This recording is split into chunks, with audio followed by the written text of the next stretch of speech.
Everyone, back with some more work on the rocket mass heater, rocket stove build. Last time I talked to you guys, we had a situation where, not a situation, but our progress was I cut the compressor tank to place the riser into. I cut the circle out for the plate that sits on top of the base of the compressor tank. Which that will be welded to this plate. So now here's where we're at. Let me take this plate off. I also had showed you that we have this ring here, and you can see that I started to cut through it with the plasma cutter, but I didn't realize I was going through double thickness. So there's a couple areas that didn't cut very well, so I'm going to have to come in here and knock off all the slag, or dross, that's what they call it. Find out where the areas where I didn't cut through, finish cutting through it, and then I'm going to recycle this ring because I'm going to weld it to the top of this plate so it gives me a little bit of a flange for the top of the compressor tank, which is sitting over there on the ground, for the top of that to slide onto. So that's what we're going to work on right now. Once I get this flange off of here, I'm going to come through with a wire wheel or a flap disc or something, and I'm going to clean off the paint, or powder coat I should call it, because that's what it is, off of this area here. And I'm going to fill this whole base up with vermiculite, or perlite, excuse me. Let me show you what that is. It's just perlite that you use for gardening and potting soil. So I'm going to fill the whole base up with that. And then I'm going to weld that plate to it and finish welding it all the way around. Okay. I'll also be welding up the hole that I drilled here for the circle cutter that I made. So that's what we're going to work on in this video. I'm also, again, showing you guys this little cool picture-in-picture thing that I've got on my new Galaxy S4 phone. It's not a new phone to the market, but it's a new phone to me. Hope you guys like it. Let me know what you think. Allows me to do stuff like this and get my ugly face out of the way. So anyway, that's what we're going to do. So I'll talk to you guys in a quick second. Once I get this ring off, I'm going to use my Everlast PowerPlasma 50 to finish cutting through that. And we'll go from there. Okay, everyone. I'm getting ready to cut this with my Everlast PowerPlasma 50. California Airtools compressor is supplying you with air. Let me grab my missing glove. I knocked off all the dross, the slag from, well, not all of it, but most of it, enough to see the areas that didn't cut all the way through. So I'm going to come over here now, and I'm going to cut those areas and get this ring off. So let's do this.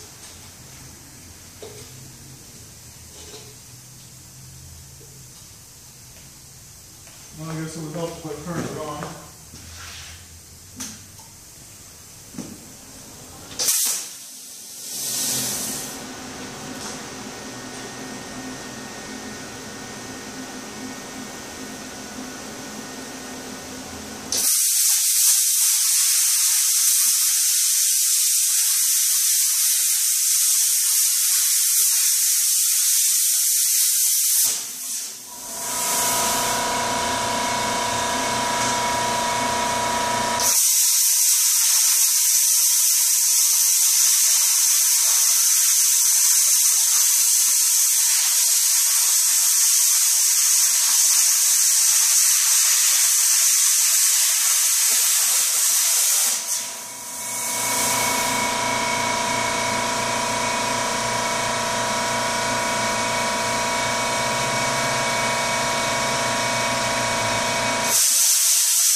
That probably wouldn't be good to start throwing sparks at.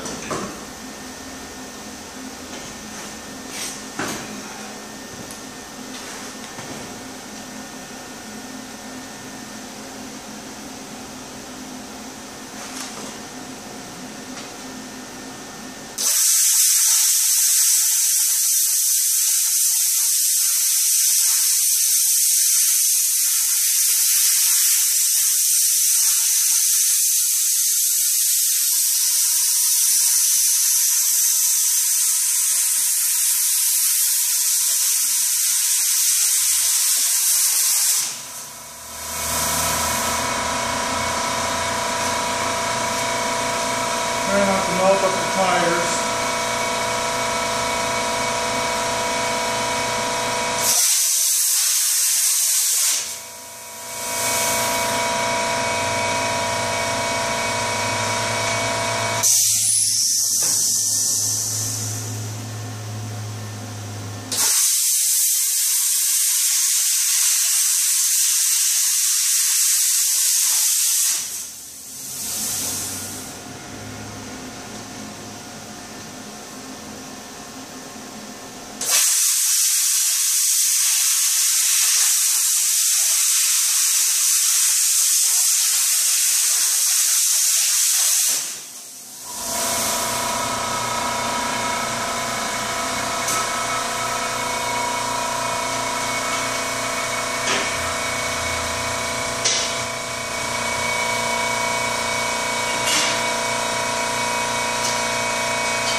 Okay, so I got the ring off, and like I said, I'm going to use this for a flange. So now my next step here is to clean off all the slag and dross. Like I said, clean up the weld area, get that plate, fill this up with the perlite, tack that plate into place while it sits, in this position, and then flip it upside down and finish welding it off. So that's what we're going to do right now.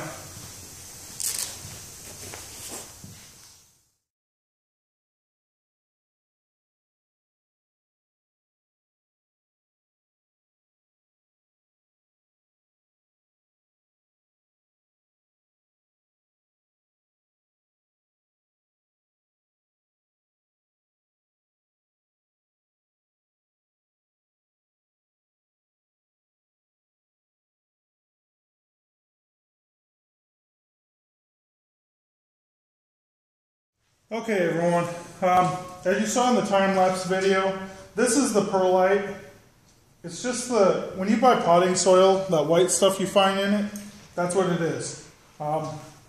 So you saw I was tapping on the sides of this. What I'm trying to do is trying to get it to settle in. It's a little bit more in here than maybe that is needed, but this stuff is going to settle, okay, because it's very aerated, so it's going to compact in here. So I may try to put a little bit more, and it just so happens that 2 bags of this ended up being perfect. So it's built up a little bit. When I put the plate on, I'm going to try to smash it down a little bit. There's some pretty big gaps in a couple of areas, like in here, just because this circle wasn't cut out perfectly. It is what it is. I could fill it in with a weld, no big deal. So that's what I'm going to do. So right now I'm going to take the plate, I'm going to set it on there. What I did here, I don't know if you can see the circle that I cut, or circle that I marked here. I did that so that when I rested this on here upside down, that I would have a guide to make sure that I'm lined up properly and centered. And then I can come through here and tack weld the high spots, take the hammer, tap down on here to get this to settle a little bit more, get it all, I could actually do it right now with my hand. Basically get it to settle so that my high points are touching this, and then tack it all in. And unfortunately I might have to weld this upside down. That wasn't going to be the plan, but the gaps in here may be too big for me to tilt it upside down. We'll see, we'll play it by ear. But that's what we're doing right now, so sit tight. I'm going to weld all that up. I'm using my Everlast I-MIG 200 for this. I was having some issues with it. I'll talk to you guys about that in my long-term review of the machine. But I was having some issues, so hopefully that issue has gone away. It's a temperature issue, not with the machine, with the temperature in my shop. So again, I'll talk to you guys about that in a video that I'm going to release probably about the same time as this one. It's a long-term review on that machine. But anyway, so hopefully that won't be an issue. I'm going to put you guys back in time-lapse mode while I take care of this so that this video doesn't end up being like an hour long. So talk to you guys in a second.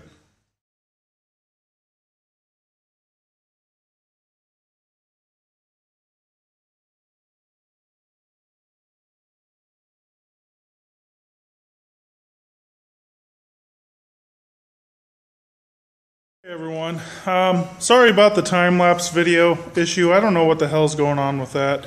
I never really ever had a problem with that time-lapse program until just recently. So you guys got to see some still images, nothing overly exciting there, but it is what it is. I got this all done. The last part, you guys didn't see it, but was where I welded up this little hole here. I talked to you guys about that. You see I kind of did this in stages. You can see the heat marks. I did that to try to keep the warpage to a minimum, jumping around so it doesn't get too hot. Because again, remember there was some gaps, so I didn't want this thing to start sagging down into those warps. I wanted to keep it as flat as possible. So let me show you the bottom side of this if I don't drop it on the floor. So here's my welds. I'm pretty much out of gas, so I'm kind of on the low side as far as my gas is concerned. So there's a little bit more spatter than I would like. Some of these burn marks are also due to the perlite being in there and being burned on. So, but all in all, it's good. It's not a real structural thing at all. It's mainly just to seal this up. So it's all done. Struggled around the tire area, but got it all welded up. So anyway, that's it for now. So what do we got next on this project? Right now, my partner on this is cutting up the fire bricks. We're trying to use some fire bricks that are a little bit thicker than these and not quite as dense for the burn chamber, because they need to be cut. And these ones, they could be cut, but it's because they're so dense or really rough, and it makes it really difficult. So we're trying to cut up some other fire bricks that are cheaper, number one, and they're actually 3-inch thick. Where these are 1 1/4 inches, they're 3-inch thick. Same length, same width. They're just 3 inches thick. So we're trying to deal with that. Once we get that all dealt with, I'll be attaching the burn chamber to this and the pellet feeder, and we'll take this piece and we'll be welding it to this. I'm going to clean up this ring. I'm not going to show you guys this, but I'm going to clean up this ring. I'm probably going to weld it on right now. I'll show you guys that in a future video with it actually welded on there. I'm just going to tack it on, to be perfectly honest, just because there's going to be a section of it that is going to be cut out.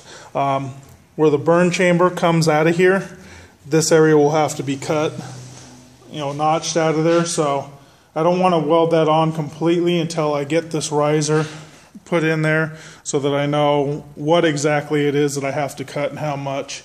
I don't want to be making any guesses right now and then find out later that I made a mistake and now I got to fix it. So yeah, I think that's it. So once I get that stuff welded on, it's pretty much home free from there. We'll get this thing set up and burning and see how it works. We're not going to, in a rocket mass heater, you actually have a mass that your exhaust runs through and it heats it up. People call it a thermal battery, whatever you want to call it. It's a big mass. You guys can look it up. Just Google search rocket mass heater and you'll see what I'm talking about if you guys don't already know. This is not going to have that. This particular stove isn't. Again, it's a prototype. It's for testing. It's mainly to find out how efficient we can get it to burn without the mass, as far as pellet usage and things like that. So our goal is maximum efficiency, and the prototype is just one step in that outcome. So talk to you guys later. Thanks for watching. Thanks for the support. And remember, wear some safety gear. I know I'm probably not the best person to remind people to be safe in the shop, but this is very important. So check out the links in the description. Go like our Facebook page, that's down there in the description. Follow us on Twitter if you use Twitter, that's in the description. Check out alvarezmetalworks.com, that's in the description. I'll also have links to Amazon where you guys can find my I-MIG 200. And again, check my videos. I'm going to do a long-term review on this here right now, as soon as I end this one, and talk to you guys a little bit about that. I'm also going to do a long-term review on my Everlast PowerPlasma 50. So if you guys are interested in that, check that out. Like I said, the links will be in the description for both those machines, where you can find them on Amazon. Everlast does not sponsor me, but if you guys purchase anything through Amazon, it does help me out as long as you click on the links. So that would be nice. Helps these videos keep coming. So anyway, thanks for watching. Talk to you guys later.